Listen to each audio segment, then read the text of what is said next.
Assalamualaikum warahmatullahi wabarakatuh.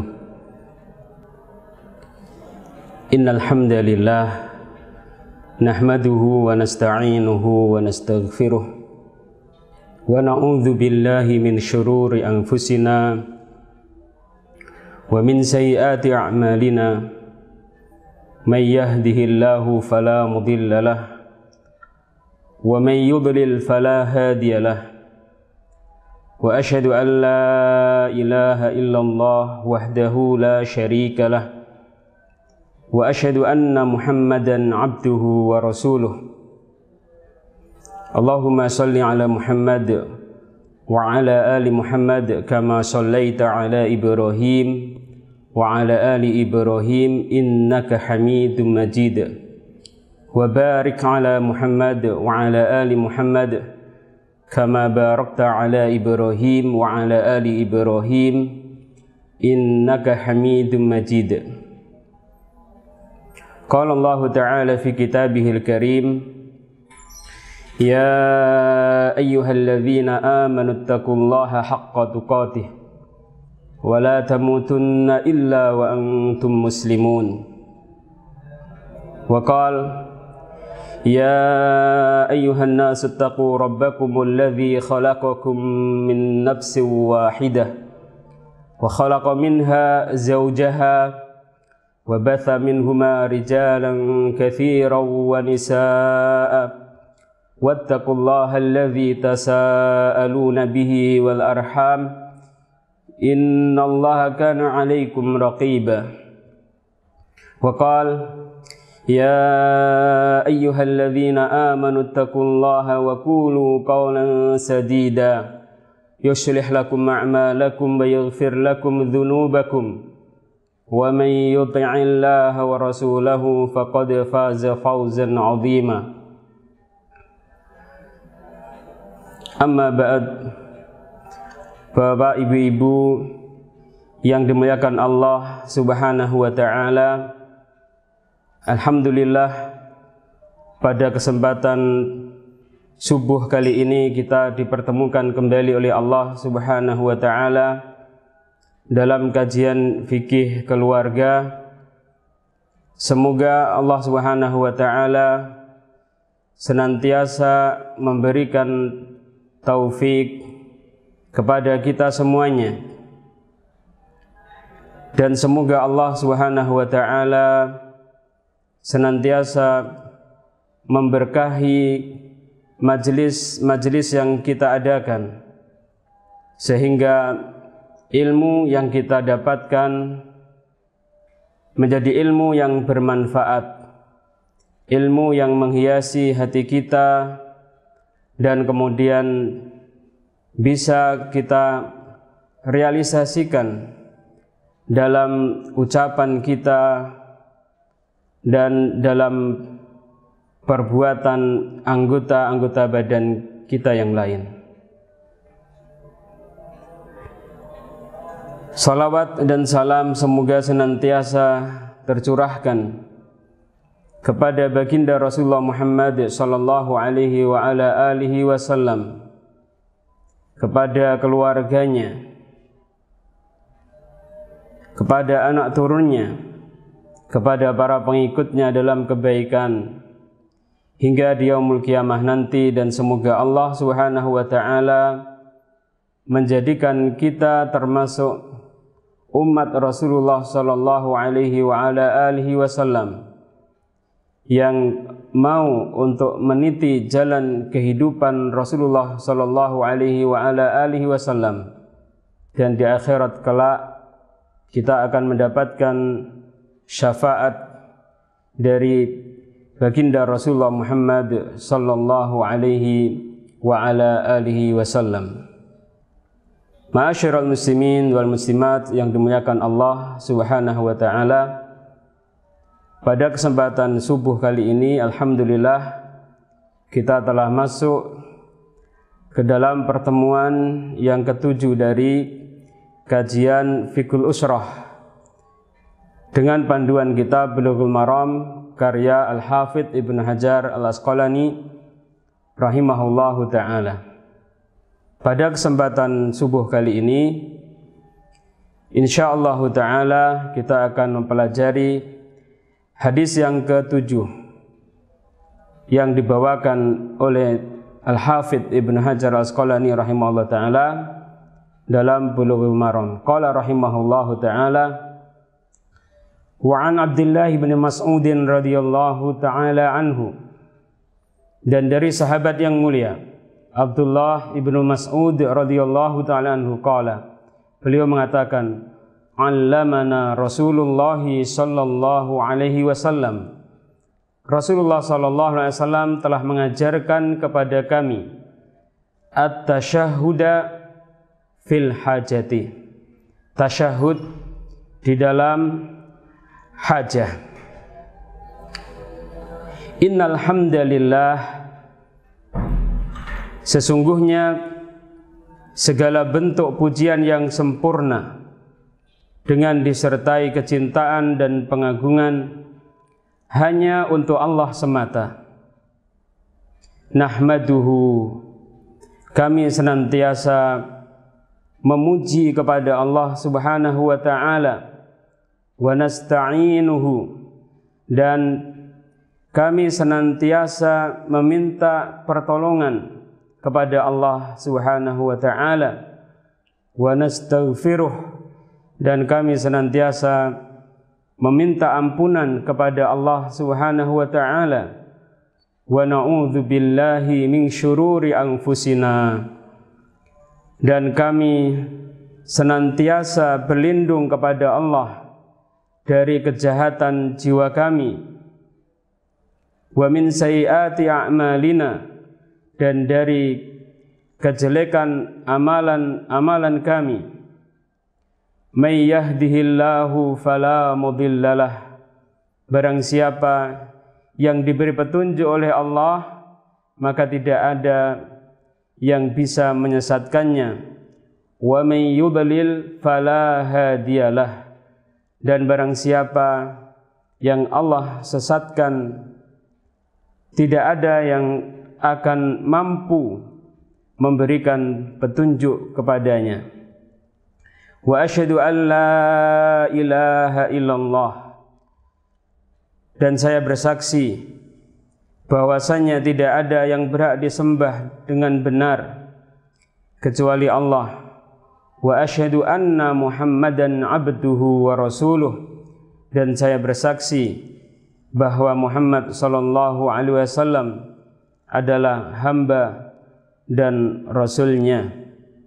Wa yaqra'u salasa ayatin, kemudian baginda Rasulullah Muhammad sallallahu alaihi wa ala alihi wasallam membaca 3 ayat, yakni ayat yang ada di dalam surah Al-Imran ayat 102 dan surah An-Nisa ayat yang pertama, dan surah Al-Ahzab ayat yang ke-70 dan 71. Rawahu Ahmadu. Hadis ini diriwayatkan oleh Al-Imamu Ahmad rahimahullahu ta'ala, wal arba'atu, dan Imam Ahlul Hadis yang 4, wa hassanahu Tirmidzi, dan dihasankan oleh Al-Imam At-Tirmidzi rahimahullahu ta'ala, wal Hakimu, dan hadis ini juga diriwayatkan oleh Al-Imam Al-Hakim rahimahullahu ta'ala. Ma'asyiral muslimin yang dimuliakan Allah Subhanahu wa ta'ala, ma'asyiral muslimat yang dimuliakan Allah Subhanahu wa ta'ala, tentang derajat hadis ini. Hadis ini adalah hadis yang sahih. Telah disahihkan hadis ini oleh Al-Imam Abu Awanah, Al-Imam Ibnu Hibban, Al-Imam Al-Hakim, dan juga Al-Imam Ibnu Khuzaimah rahimahumullahu ta'ala dalam kitab mereka masing-masing. Adapun makna perkata dari hadis yang mulia ini, sahabat yang mulia Abdullah bin Mas'ud radhiyallahu taala anhu, beliau mengatakan, allamana Rasulullah sallallahu alaihi wasallam at-tasyahhuda. Perkataan at-tasyahhud yang secara makna asalnya adalah mengucapkan dua kalimat syahadat. Yang dimaksudkan adalah khutbah hajah. Khutbatul hajah dinamai dengan tasyahud karena di dalam khutbah hajat terdapat kalimat yang paling mulia, yaitu dua kalimat syahadat. Asyhadu an la ilaha illallah wa anna Muhammadan abduhu wa rasuluhu. Kemudian perkataan beliau sahabat yang mulia Abdullah bin Mas'ud radhiyallahu ta'ala anhu fil hajati, di dalam menyampaikan hajat. Perkataan al-hajah di sini dihiasi oleh huruf alif lam.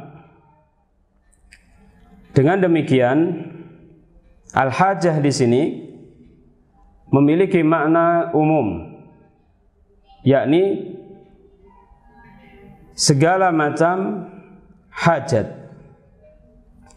Namun wallahu a'lamu bissawab, para pensarah hadis ini mengatakan bahwasanya yang dimaksudkan hajah di sini adalah semua hajah yang penting. Seperti misalnya acara memberikan nasihat secara umum, khutbah, semua khutbah, khutbah Jumat, khutbah dalam salat Idul Fitr, khutbah dalam salat Idul Adha, khutbah dalam salat istisqa, salat gerhana matahari, gerhana bulan, dan lain-lainnya. Dan juga dalam meminang dan acara-acara yang lain yang memang penting. Kemudian perkataan Nabi sallallahu alaihi wa ala alihi wasallam, innal hamdalillah, sesungguhnya alhamda. Alhamda maknanya adalah segala bentuk pujian yang sempurna, yang disertai dengan kecintaan dan pengagungan. Alhamdu adalah pujian yang sempurna, yang disertai dengan kecintaan dan pengagungan. Adapun apabila tidak disertai dengan kecintaan dan pengagungan, dalam bahasa Arab dinamakan dengan al-madhu, pujian atau sanjungan yang tidak disertai dengan kecintaan dan pengagungan. Innal hamda lillahi, hanya untuk Allah Subhanahu wa ta'ala. Ma'asyiral muslimin wal muslimat yang dimuliakan Allah Subhanahu wa ta'ala, perkataan alhamdulillah dalam bahasa Arab dinamakan susunan jumlah ismiyah.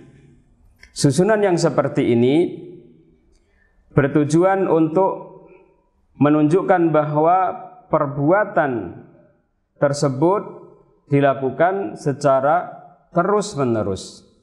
Maksudnya adalah segala bentuk pujian yang sempurna, yang disertai dengan kecintaan dan pengagungan, yang dilakukan secara terus-menerus hanya untuk Allah Subhanahu wa ta'ala.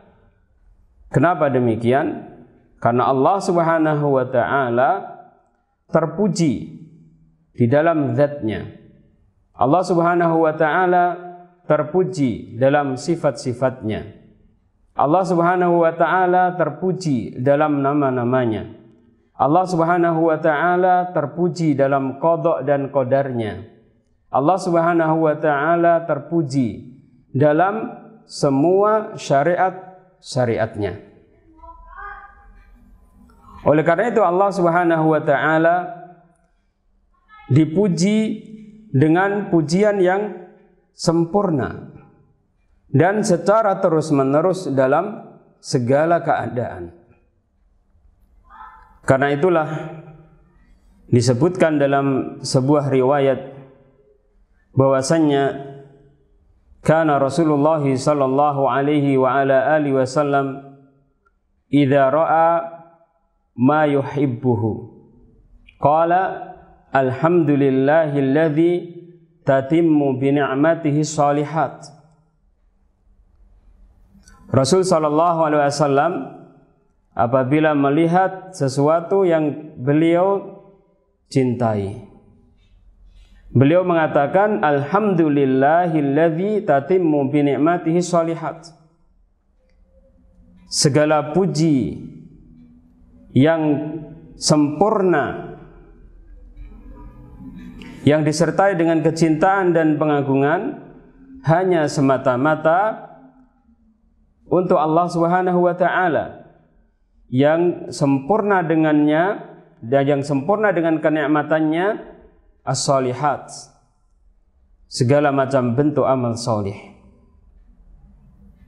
Wa idza ra'a ma yakrahuhu, dan apabila Nabi sallallahu alaihi wasallam melihat sesuatu yang beliau membencinya, qala, Nabi sallallahu alaihi wasallam beliau mengatakan alhamdulillahi ala kulli hal.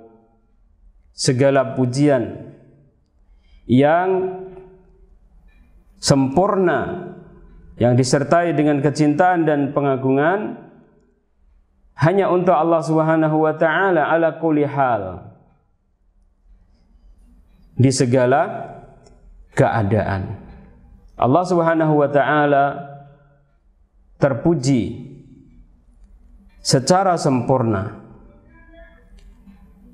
dan Allah Subhanahu wa ta'ala dipuji secara terus-menerus di segala waktu dan di segala keadaan. Oleh karena itu Nabi sallallahu alaihi wasallam mengatakan segala bentuk pujian yang sempurna yang disertai dengan kecintaan dan pengagungan yang dilakukan secara terus-menerus hanya untuk Allah semata.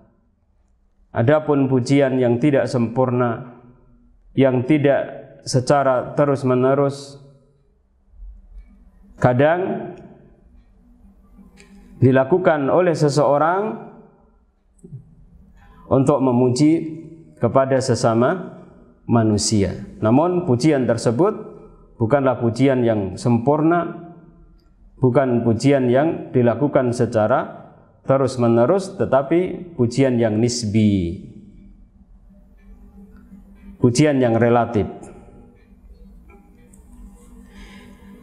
Nahmaduhu, kami memuji kepada Allah Subhanahu wa ta'ala.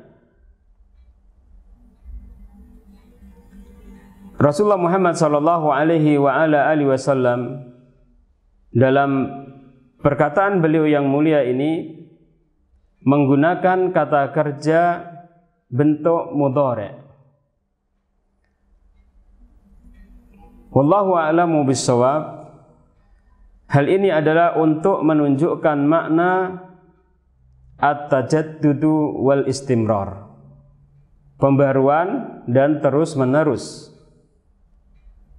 Perkataan nahmadu artinya kami memuji secara terus-menerus kepada Allah Subhanahu wa ta'ala.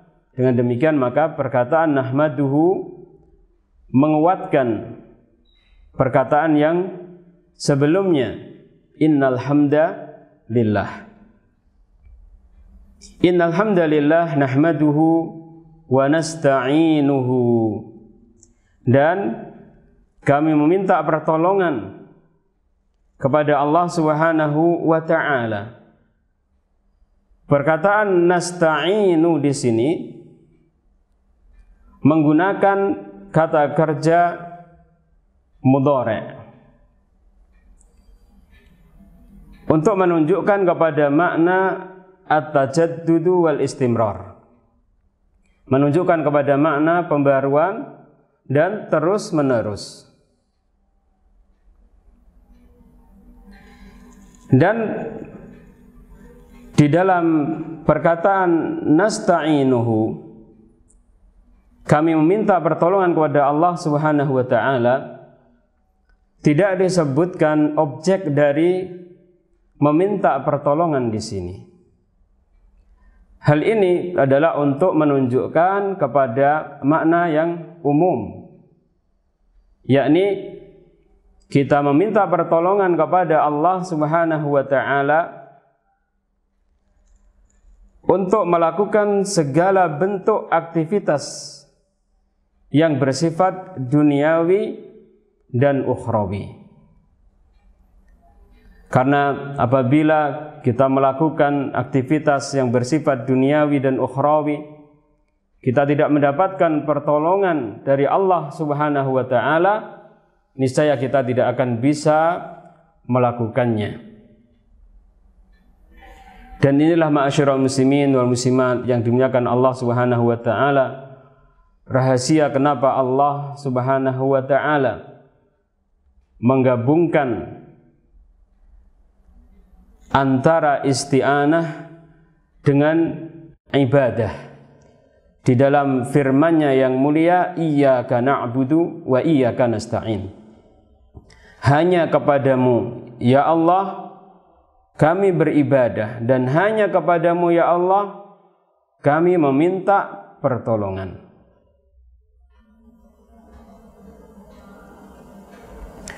Kemudian wa nastaghfiruh, dan kami meminta ampunan kepadanya.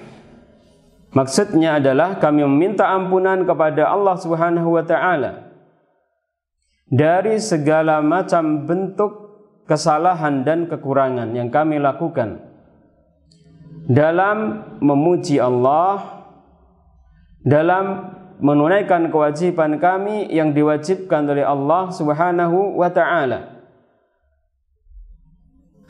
Perkataan nasta'inu dan nastaghfiru keduanya menggunakan fi'il mudhari', kata kerja bentuk mudhari', kata kerja bentuk yang sekarang dan yang untuk menyatakan perbuatan yang sekarang dan yang akan datang, untuk menunjukkan kepada makna tajaddud wal istimrar.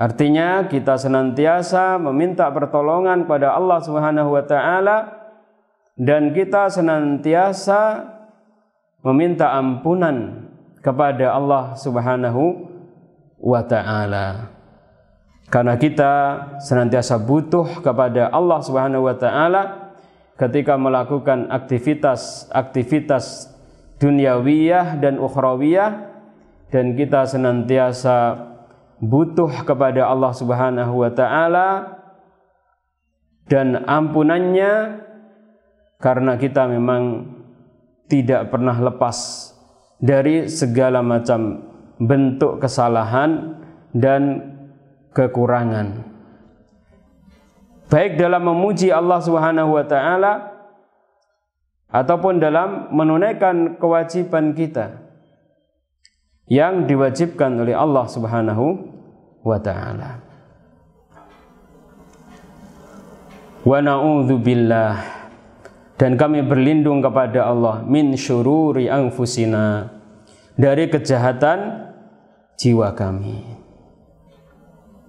Ma'asyiral muslimin yang dimuliakan Allah Subhanahu wa taala, ma'asyiral muslimat yang dimuliakan Allah Subhanahu wa taala, para ulama mengatakan bahwa jiwa manusia terbagi menjadi 3 macam. Jiwa yang mutmainnah, jiwa yang tenang, jiwa yang senantiasa memerintahkan seseorang untuk taat kepada Allah Subhanahu wa ta'ala, mengerjakan perintah-perintah Allah dan menjauhi larangan-larangan Allah Subhanahu wa ta'ala. Yang kedua, jiwa yang sayyi'ah, jiwa yang jelek, jiwa yang senantiasa memerintahkan seseorang untuk bermaksiat kepada Allah Subhanahu wa ta'ala, meninggalkan perintah-perintah Allah dan mengerjakan larangan-larangan Allah. Kemudian yang ketiga adalah jiwa yang lawamah, jiwa yang bersifat mencela, menyesali diri, yakni apabila melakukan kebaikan-kebaikan dia menyesali kenapa kebaikan yang dilakukan hanya sedikit, dan apabila melakukan perbuatan-perbuatan yang jelek dia menyesali kenapa dia melakukan perbuatan-perbuatan yang jelek. Inilah jiwa manusia. Ada yang jiwa mutmainnah, ada yang jiwa yang sayyi'ah, dan ada yang lawamah. Kita berlindung kepada Allah Subhanahu wa ta'ala dari kejelekan jiwa kita. Maksudnya adalah jiwa yang sayyi'ah, yang memerintahkan kepada kemaksiatan kepada Allah Subhanahu wa ta'ala, baik meninggalkan perintah Allah Subhanahu wa ta'ala ataupun mengerjakan larangan-larangan Allah Subhanahu wa ta'ala. Ma'asyiral muslimin yang dimuliakan Allah Subhanahu wa ta'ala, kejelekan dari jiwa yang jelek ini ada dua macam. Kejelekan yang berupa memerintahkan kepada dosa-dosa dan kemaksiatan, dan memerintahkan kita untuk bersabar dari akibat dosa yang kita lakukan. Dengan demikian jiwa yang jelek ini membawa kita kepada kejelekan-kejelekan. Oleh karena itu kita hendaknya senantiasa meminta perlindungan kepada Allah Subhanahu wa ta'ala dari kejahatan jiwa kita yang jelek tersebut. Wa min sayyiati a'malina, dan dari kejelekan kemaksiatan yang kami lakukan, dari kejelekan amal-amal kami, maksudnya adalah kemaksiatan. Kita berlindung kepada Allah Subhanahu wa ta'ala dari berbuat kemaksiatan, dan kita berlindung kepada Allah Subhanahu wa ta'ala dari akibat jelek kemaksiatan, karena memang kemaksiatan memiliki dampak negatif yang sangat luar biasa. Bahkan dampak dari kemaksiatan bisa kita jumpai di keluarga kita, di harta kita, dan lain-lainnya dari hal-hal yang berhubungan dengan kita. Bahkan dampaknya kadang dijumpai dalam jangka waktu yang sangat lama. Karena itu sebagian salaf dahulu mengatakan bahwa saya menjumpai dampak negatif dari perbuatan maksiat yang saya lakukan 16 tahun yang lalu. May yahdihillahu, barang siapa yang diberi petunjuk oleh Allah Subhanahu wa ta'ala, maksudnya barang siapa yang diberi petunjuk oleh Allah yang berupa ilmu yang bermanfaat. Apa yang dimaksudkan dengan ilmu yang bermanfaat? Ilmu yang bermanfaat adalah ilmu qalbi. ilmu yang menghiasi hati seseorang. Kemudian selanjutnya, kebaikan hati tersebut mempengaruhi seluruh anggota badannya, mempengaruhi lisannya, mempengaruhi matanya, mempengaruhi tangannya, mempengaruhi kakinya, dan lain-lainnya dari anggota badannya, sehingga anggota badannya menjadi baik.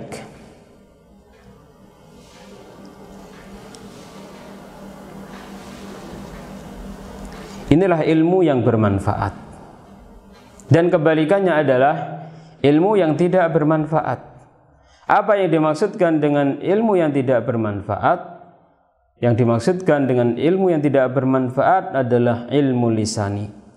Ilmu yang hanya sekedar menjadi hiasan lisan kita, tidak masuk ke dalam hati kita sehingga kemudian memperbaiki hati kita, apalagi kemudian merambah kepada kebaikan anggota badan kita. Barang siapa yang Allah Subhanahu wa ta'ala memberikan petunjuk kepadanya, yakni diberi petunjuk oleh Allah berupa ilmu yang bermanfaat dan melakukan amal solih yang ia adalah merupakan buah dari ilmu yang bermanfaat tersebut, fala mudhillalah, maka tidak ada yang mampu menyesatkannya. Maksudnya adalah tidak ada yang mampu memalingkannya dari ilmu yang bermanfaat dan melakukan amal solih, sehingga ia senantiasa berada di atas as-sirat al-mustaqim, berada di atas jalan yang lurus, karena jalan yang lurus adalah jalan ilmu yang bermanfaat dan amal solih yang merupakan buah dari ilmu yang bermanfaat. Tidak ada penyimpangan di muka bumi ini kecuali sumbernya adalah penyimpangan dalam ilmu yang bermanfaat dan penyimpangan dalam amal soleh. Artinya apabila seseorang dia tidak mendapatkan petunjuk ilmu yang bermanfaat, namun ia mendapatkan ilmu yang tidak bermanfaat, maka nanti akan terjadi kejelekan-kejelekan pada dirinya, keluarganya, masyarakatnya, bangsa dan negaranya. Demikian juga jika seseorang tidaklah mendapatkan petunjuk untuk mengamalkan ilmu yang dia miliki dari ilmu yang bermanfaat tersebut, sehingga kemudian amalnya menjadi amal yang tidak soleh, amal yang tidak baik,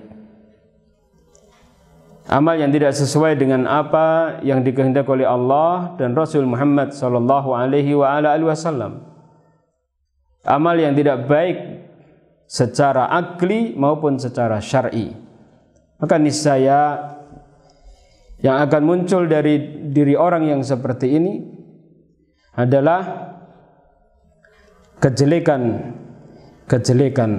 di muka bumi ini. Fala mudhillalah, maka tidak ada yang mampu menyesatkannya. Maksudnya adalah tidak ada yang mampu memalingkannya dari ilmu yang bermanfaat dan melakukan amal soleh. Wa may yudlil, dan barang siapa yang disesatkan oleh Allah, maksudnya adalah barang siapa yang dipalingkan oleh Allah dari ilmu yang bermanfaat dan dari melakukan amal soleh, fala hadiyalah, maka tidak ada yang mampu memberikan petunjuk kepadanya. Maksudnya adalah tidak ada yang mampu memberikan petunjuk padanya berupa ilmu yang bermanfaat dan amal soleh. Kemudian selanjutnya, asyhadu an la ilaha illallah. Perkataan asyhadu, saya bersaksi, maksudnya adalah saya menetapkan dan mengakui dengan penuh keyakinan sebagaimana orang melihat sesuatu dengan kedua belah matanya. Karena perkataan asyhadu ini berasal dari kata asyahadah. Asyahadah diantara maknanya adalah melihat sesuatu dengan kedua belah mata. Karena itu perkataan asyhadu artinya adalah saya menetapkan dan mengakui dengan penuh keyakinan sebagaimana orang yang melihat sesuatu dengan kedua belah matanya. Lalu saya mengucapkannya dan saya menghabarkannya kepada orang lain. Allah ilaha illallah, bahwasanya tidak ada yang berhak disembah dengan benar kecuali Allah. Maksudnya adalah segala sesuatu yang diibadahi selain Allah pada hakikatnya bukanlah sesembahan yang berhak untuk diibadahi. Bukanlah sesembahan yang berhak disembah dengan benar. Dan zat yang berhak disembah secara benar hanyalah Allah Subhanahu wa ta'ala semata. Kemudian wa asyhadu anna Muhammadan, dan saya bersaksi bahwasannya Nabiullah Muhammad sallallahu alaihi wa ala alihi wasallam. Ma'asyiral muslimin wal muslimat yang dimuliakan Allah Subhanahu wa ta'ala, Rasulullah Muhammad sallallahu alaihi wa ala alihi wasallam dinamai dengan Muhammad karena sifat-sifat beliau yang mulia dan karena keagungan akhlak beliau sallallahu alaihi wa ala alihi wasallam. Karena itu Allah Subhanahu wa ta'ala memuji beliau dalam firman-Nya, wa innaka la'ala khuluqin azim, dan sesungguhnya engkau wahai Rasul Muhammad sallallahu alaihi wasallam sungguh berada di atas akhlak yang agung. Dan Rasulullah Muhammad sallallahu alaihi wa ala alihi wasallam beliau bersabda, bu'ithu liutammima makarimal akhlaq, saya diutus untuk menyempurnakan makarimal akhlak, akhlak yang mulia. Artinya para nabi dan rasul mereka senantiasa mengajarkan kepada umatnya akhlak yang mulia. Dan Rasul Muhammad sallallahu alaihi wa ala alihi wasallam diutus oleh Allah Subhanahu wa taala untuk menyempurnakan akhlak mulia yang ia merupakan ajaran dari semua nabi dan rasul sebelum Rasul Muhammad sallallahu alaihi wa ala alihi wasallam. Dan Rasul Muhammad sallallahu alaihi wasallam adalah sebaik-baik manusia yang telah mengapresiasikan, yang telah merealisasikan akhlak yang mulia dalam seluruh sendi kehidupan beliau alaihi salatu wassalam. Kemudian abduhu, saya bersaksi bahwasannya Muhammad sallallahu alaihi wasallam adalah abduhu, hamba Allah Subhanahu wa taala. Perkataan abduhu dalam bahasa Arab istilahnya adalah al-mudhaf, al-mudhafu ilaihi.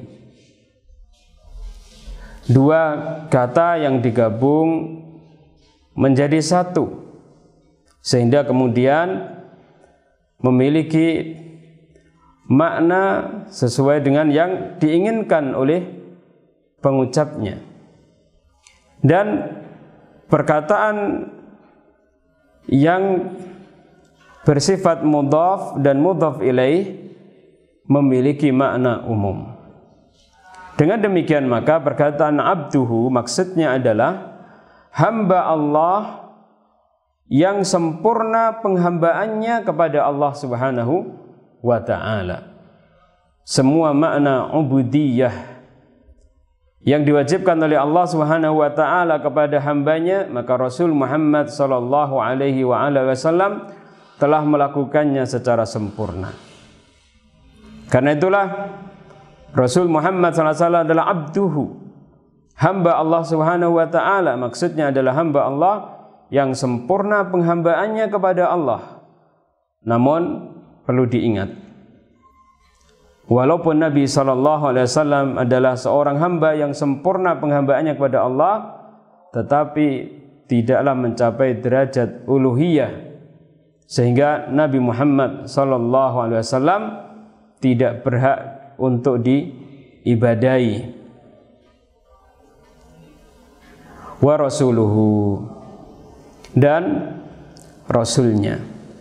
Maksudnya Nabiullah Muhammad SAW adalah utusan Allah yang mendapatkan wahyu dari Allah dan diutus dengan membawa syariat yang berbeda dengan syariat Nabi yang sebelumnya. Ma'asyiral muslimin wal muslimat yang dimuliakan Allah Subhanahu wa taala, sifat ubudiyah, sifat penghambaan bagi Rasul Muhammad sallallahu alaihi wasallam adalah sifat yang sangat mulia, sifat yang sangat agung. Oleh karena itu Allah Subhanahu wa taala menyebutkan sifat ini di dalam dua tempat yang sangat mulia. Yang pertama adalah fi maqami Isra'i wal Mi'raj, dalam maqam Isra' wal Mi'raj.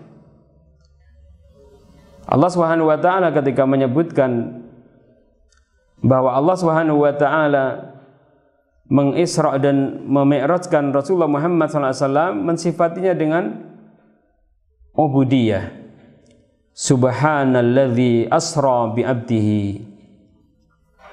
Maha suci Allah Subhanahu wa taala yang mengisra'kan, menjalankan hambanya dari Masjidil Haram hingga ke Masjidil Aqsa yang diberkahi oleh Allah Subhanahu wa taala.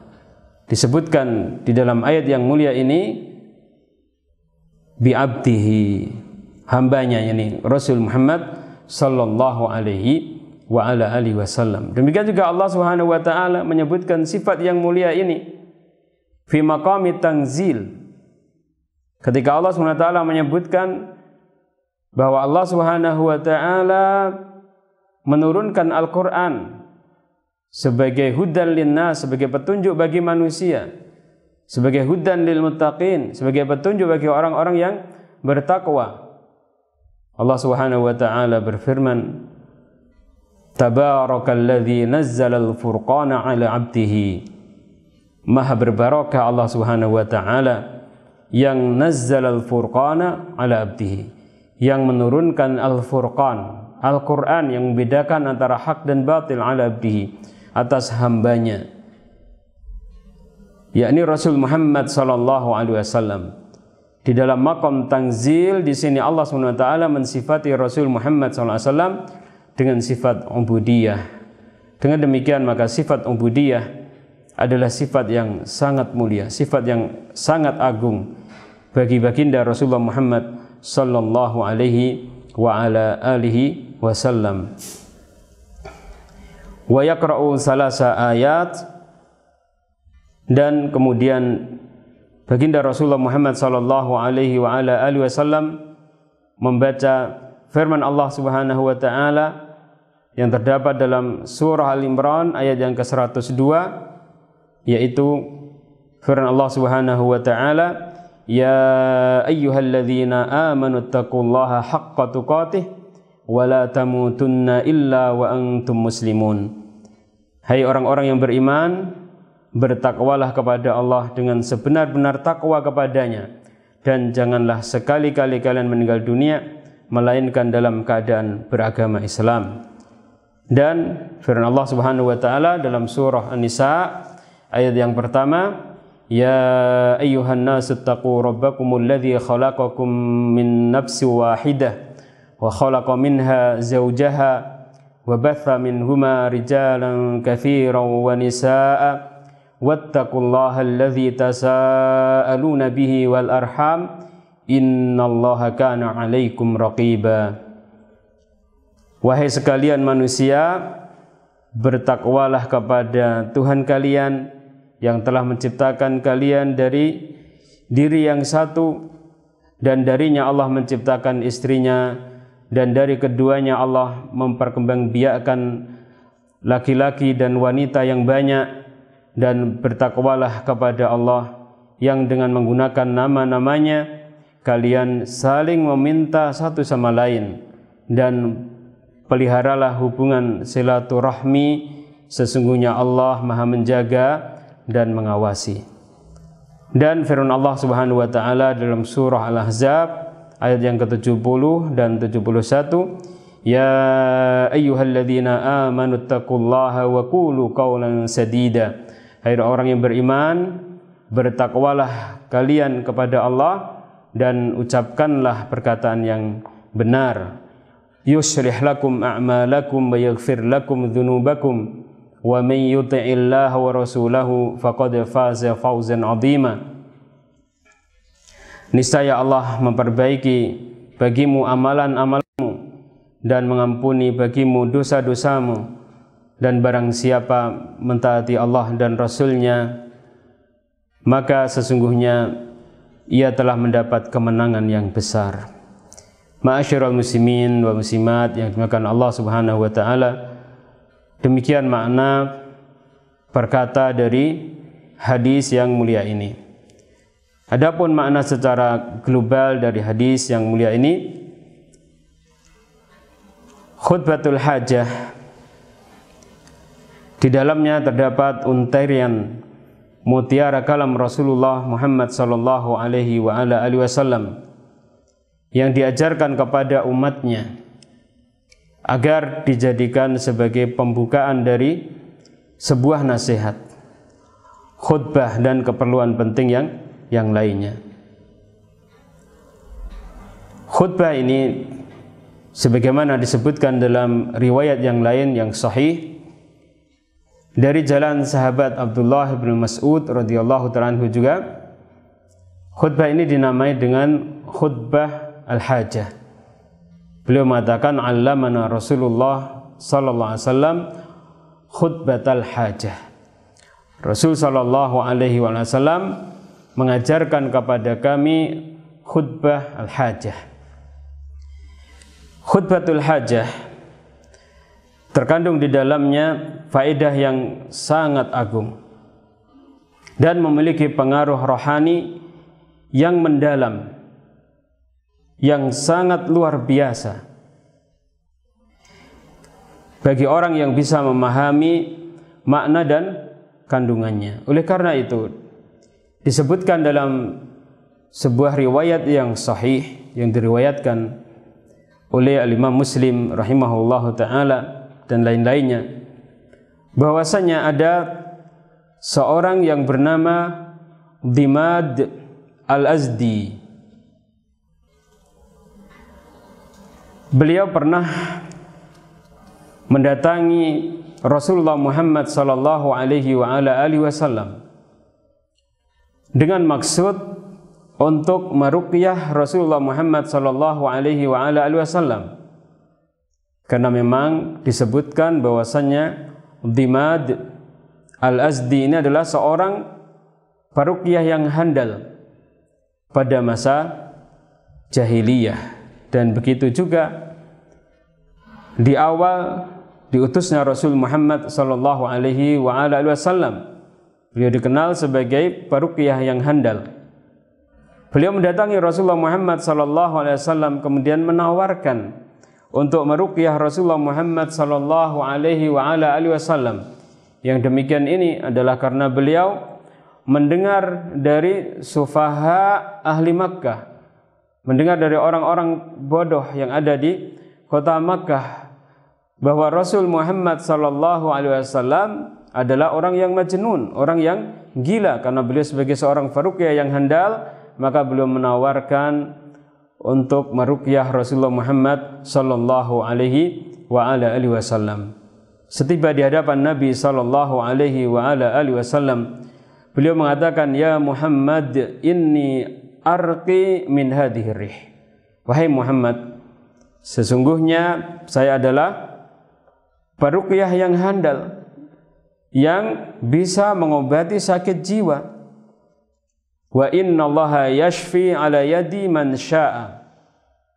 Dan Allah menyembuhkan orang yang Allah kehendaki melalui tanganku. Fahallak, apakah kamu bersedia untuk saya ruqyah? Kemudian baginda Rasulullah Muhammad sallallahu alaihi wasallam, beliau mengucapkan khutbah al-hajah. Innal hamdalillah nahmaduhu wa nasta'inuhu wa nastaghfiruh wa na'udzu billahi min syururi anfusina wa min sayyiati a'malina may yahdihillahu fala mudhillalah wa may yudlil fala hadiyalah wa asyhadu an la ilaha illallah wahdahu la syarikalah wa anna Muhammadan abduhu wa rasuluh. Amma ba'du. Ketika Rasul Muhammad SAW membacakan khutbatul hajah tersebut, Dimad mengatakan, "A'id alayya kalimatika haula'i." Mohon Anda mengulang apa yang Anda sampaikan tadi. Kemudian akhirnya Rasul Muhammad SAW mengulangnya hingga 3 kali. Kemudian Dimad al-Azdi beliau mengatakan, "Laqad sami'tu qaulal kahanati." Sungguh saya telah mendengar ucapan para dukun, wa qaulas saharah, dan ucapan para tukang sihir, wa qaulas syu'ara, dan ucapan para penyair. Fama sami'tu misla kalimatika haula'i, maka saya tidak pernah mendengarkan ucapan seperti yang Anda sampaikan tadi. Walaqad balagna na'usal bahr, dan sungguh untaian kalimat Anda telah menembus dalam kedalaman lautan. Subhanallah. Akhirnya apa? Setelah itu Dimad al-Azdi mengatakan, "Hati yadaka ubayyika alal Islam." Ulurkan tangan Anda, saya ingin berbaiat kepada Anda untuk menyatakan keislaman saya. Fabaya'ahu, akhirnya kemudian Dimad membaiat Rasulullah Muhammad sallallahu alaihi wasallam untuk menyatakan dirinya masuk ke dalam agama Islam yang dibawa oleh Rasulullah Muhammad sallallahu alaihi wa ala alihi wasallam. Ma'asyiral muslimin wal muslimat yang dimuliakan Allah Subhanahu wa taala. Adapun faedah dan kandungan hukum dari hadis yang mulia ini,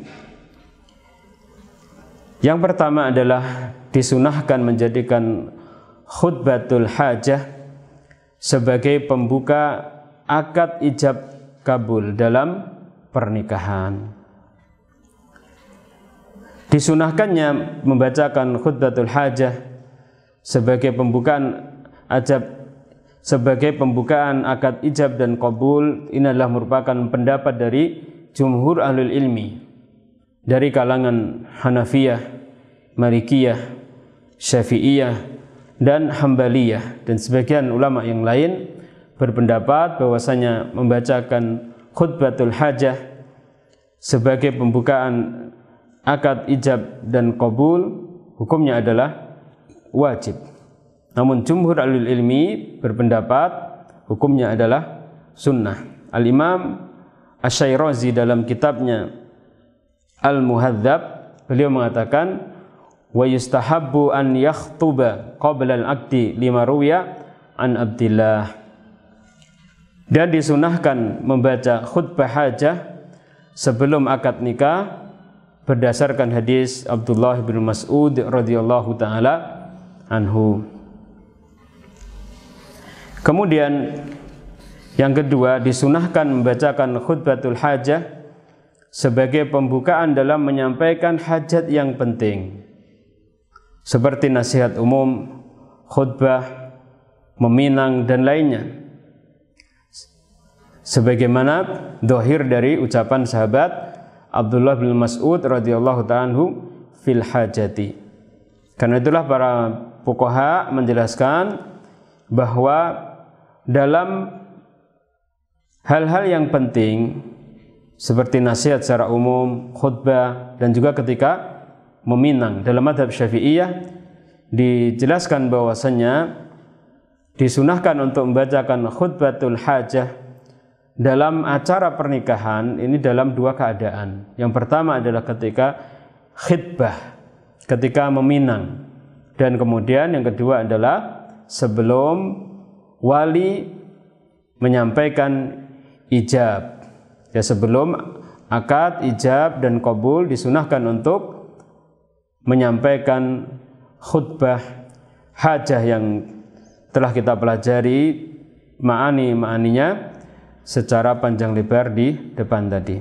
Ma'asyiral muslimin yang dimuliakan Allah Subhanahu wa taala, ada faedah-faedah yang lain yang sangat agung dari hadis yang mulia ini, namun karena tidak ada kaitannya dengan pembahasan fikih keluarga, maka tidak kita sampaikan.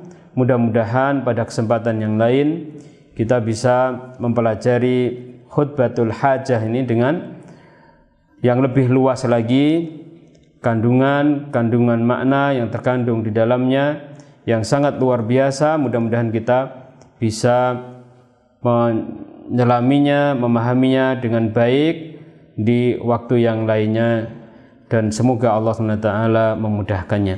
Ma'asyiral muslimin wa muslimat yang dimuliakan Allah Subhanahu wa taala, dalam acara ijab dan qabul sebelumnya hendaknya didahului dengan membaca khutbah al-hajah ini agar acara tersebut lebih diberkahi oleh Allah Subhanahu wa ta'ala.